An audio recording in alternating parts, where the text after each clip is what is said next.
Haleluya, haleluya. Shalom blessed people. Kiranya berkat dan damai sejahtera Allah menjadi bagian kita sepanjang hari ini. Bersama saya, Pendeta Theodorus dari channel Rumah Berkat, House of Blessing. Tema kita hari ini adalah doa memohon kekuatan dalam menghadapi pencobaan. Firman Tuhan terambil dari Mazmur 141 ayat 1-4. Mari kita baca bersama firman Tuhan. Ya Tuhan, aku berseru kepadamu, datanglah segera kepadaku, berilah telinga kepada suaraku, waktu aku berseru kepadamu. Biarlah doaku adalah bagimu seperti persembahan ukupan, dan tanganku yang terangkat seperti persembahan korban pada waktu petang. Awasilah mulutku ya Tuhan, berjagalah pada pintu bibirku. Jangan condongkan hatiku kepada yang jahat, untuk melakukan perbuatan-perbuatan yang fasik, bersama-sama dengan orang-orang yang melakukan kejahatan, dan jangan aku mengecap sedap-sedapan mereka. Saudara yang terkasih dalam Tuhan, di masa pandemi yang berkepanjangan seperti sekarang ini, yang telah mengakibatkan banyak penderitaan dan kesusahan hidup, maka kita diperhadapkan dengan pencobaan atau berbagai pencobaan untuk berlaku seperti orang fasik yang jahat, sebagaimana yang tidak diinginkan oleh Daud ketika ia juga menghadapi pencobaan dalam hidupnya. Nah, ini saudara dapat lihat di ayat yang ke-5 sampai ayat yang ke-7 dan ayat 10 bagian A. Saudara yang terkasih dalam Tuhan, itulah sebabnya Daud berdoa kepada Tuhan untuk memohon kekuatan di dalam menghadapi pencobaan. Nah, beberapa pokok doa Daud yang kita baca tadi dapat kita pelajari dan terapkan juga di dalam kehidupan kita yang sekarang ini. Mari kita perhatikan satu persatu. Yang pertama, berseru memohon kehadiran Tuhan untuk mendengarkan doa. Ayat yang pertama. Saudara, doa adalah komunikasi dengan Tuhan yang mengharapkan jawaban. Simpelnya begitu ya. Yang kedua, doa bagi Tuhan layaknya persembahan ukupan, dan tangan yang terangkat layaknya persembahan korban pada waktu petang. Di ayat yang kedua. Saudaraku, pada masanya Daud, doa dan pujian itu menjadi pengganti korban pagi dan petang yang dapat diterima oleh Tuhan, karena pada waktu itu belum ada bait suci.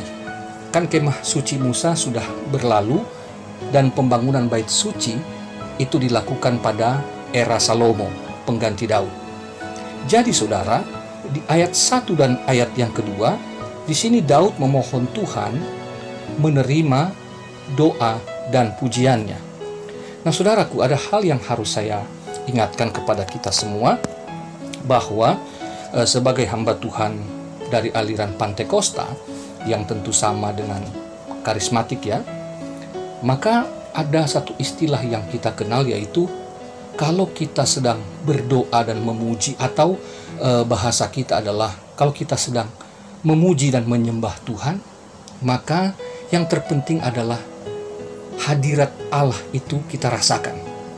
Nah saudaraku, harus kita pahami bahwa Tuhan itu maha hadir.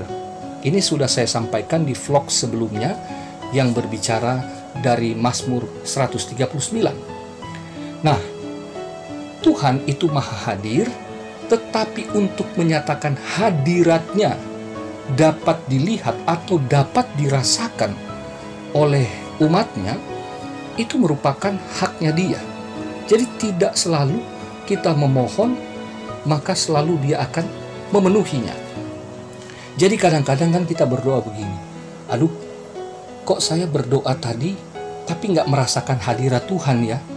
Apa ada sesuatu yang salah dalam diri saya? Atau saya mungkin kurang sungguh-sungguh? Nah ini saudara, harus kita abaikan pemikiran seperti ini, karena Tuhan itu nggak bisa kita suruh-suruh harus datang kapanpun, meskipun itu kita sampaikan dalam doa atau pujian penyembahan kita. Jadi hadirat Allah tidak mesti atau tidak selalu harus kita rasakan ya ketika kita sedang berdoa atau memuji Tuhan. Jadi saudaraku, ini merupakan kedaulatan Allah semata, ya. Jadi itu nggak boleh jadikan patokan. Dengan demikian, ketika kita memuji dan menyembah Tuhan, yang terpenting adalah kita memberikan ini sebagai persembahan dengan iman, ya. Jadi nggak harus kita memohon untuk dapat kita rasakan, ya, karena Allah itu kita percayai, kita imani, bukan dengan perasaan. Sekali lagi, tetapi dengan iman. Oke, lalu kita sekarang ke poin yang ketiga. Memohon Tuhan mengawasi mulut dan berjaga pada pintu bibir. Ya, dalam hal ini bibir Daud, ya bibir kita juga. Mulutnya Daud, mulut kita juga. Ayat yang ketiga. Saudaraku, di masa yang sukar seperti sekarang ini, mulut dan bibir kita hanya akan mengucapkan dua kemungkinan: berdoa dan memuji Tuhan, atau bersungut-sungut dan mengutuk. Ya, mengutuk itu bisa mengutuki orang lain, mengutuki keadaan, atau bahkan mengutuki diri sendiri. Karena orang Kristen kan terlalu takut untuk mengutuki Tuhan tentu, ya. Nah, ini hati-hati saudara. Mulut kita mau pakai untuk apa? Ya. Sebab tidak mungkin, kata Rasul Yakobus, bahwa mulut kita atau lidah kita ketika memuji Tuhan di saat yang sama dapat mengutuki Tuhan, atau sebaliknya, kita mengutuk atau bersungut-sungut tidak mungkin di saat yang bersamaan kita dapat memuji. Nah, poin yang keempat, memohon Tuhan menjaga hatinya Daud, hatinya kita, agar tidak condong kepada yang jahat, untuk melakukan perbuatan-perbuatan yang fasik, melakukan kejahatan, dan mengecap sedap-sedapan orang jahat. Di ayat yang keempat. Nah, disinilah inti pergumulan di dalam menghadapi pencobaan. Mengapa? Karena hati berarti bicara tentang kehendak bebas manusia, saudara. Ingat, Tuhan itu menguji, iblis itu mencobai. Tuhan menguji hati manusia agar manusia mentaati Dia atau tidak mentaati Dia. Dengan satu keputusan yang diambil manusia itu menjadi perbuatan dengan penuh kesadarannya. Sedangkan iblis mencobai manusia agar manusia tidak mentaati Tuhan dan menjauhkan manusia dari Tuhan untuk selama-lamanya. Jadi saudara, di ayat 3 dan ayat 4, Daud memohon kepada Tuhan untuk memberinya kekuatan kepada mulut dan hatinya dari pencobaan.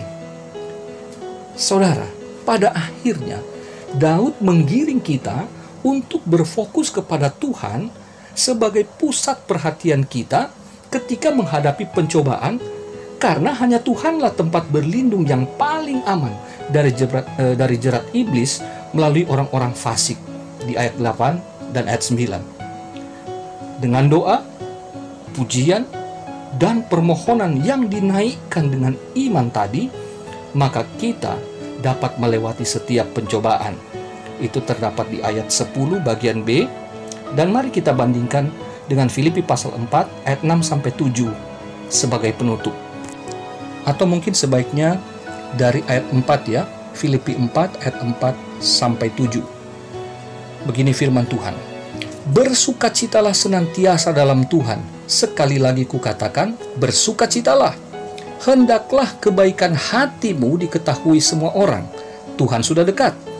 Janganlah hendaknya kamu khawatir tentang apapun juga, tetapi nyatakanlah dalam segala hal keinginanmu kepada Allah dalam doa dan permohonan dengan ucapan syukur. Damai sejahtera Allah yang melampaui segala akal akan memelihara hati dan pikiranmu dalam Kristus Yesus. Kiranya renungan hari ini dapat menjadi berkat bagi saudara. Tetap semangat, tetap berdoa, dan tetap berharap. Selamat beraktivitas saudaraku. Tuhan Yesus memberkati. Mari kita satu dalam doa. Bapa di sorga, terima kasih atas firman-Mu pada hari ini. Dan kami memohonkan seperti apa yang dikatakan oleh firman-Mu. Kami rindu Tuhan untuk dalam masa yang sukar seperti sekarang kami tetap dapat memberikan persembahan kepada Tuhan. Karena begitu gampangnya kami mengasihani diri, kami merasa kami sebagai orang yang terpuruk, tetapi firman mengajarkan seterpuruk apapun Daud, tetapi yang pertama yang menjadi prioritasnya adalah berpusat kepada Tuhan, sehingga ia mampu untuk memberi kepada Tuhan terlebih dahulu sebelum ia menerima jawaban dan kekuatan serta perlindungan daripada Tuhan. Ajar kami Tuhan, agar di masa-masa yang sulit seperti sekarang ini, hati kami, mulut kami, perbuatan-perbuatan kami tetap selaras dan dipimpin oleh Tuhan, sehingga Tuhan, kami tidak menjadi orang-orang yang mengutuki atau berbuat yang tidak benar, yang jahat bahkan, tetapi kami rindu mulut kami dipakai, pikiran kami, perbuatan-perbuatan kami adalah yang benar, yang baik, memuliakan Allah dan menyukakan orang lain. Mari Bapa di sorga, kiranya Roh Kudus-Mu menuntun kami, agar kami tetap dapat memberikan yang terbaik di masa-masa yang sukar ini. Tak henti-hentinya kami berdoa bagi bangsa kami. Tuhan tolong agar segera bangsa ini dibebaskan dari cengkeraman COVID-19. Tuhan tolong presiden kami, Tuhan tolong para kepala daerah, para pejabat-pejabat yang terkait, sampai para dokter tenaga medis. Semuanya Tuhan, mereka, para menteri juga Tuhan, mereka yang berkoordinasi sampai ke akar rumput, semua Tuhan bekerja dengan apa yang Tuhan taruh dalam hati pikiran mereka, sehingga mereka dapat berbuat yang terbaik untuk menolong bangsa ini sebagai perpanjangan tangan Tuhan. Kami berdoa, kiranya Tuhan menolong dan memberkati bangsa kami. Ini doa sembahyang kami Tuhan, yang kami panjatkan di dalam nama Tuhan Yesus Kristus. Kami mengucap syukur. Haleluya. Amin.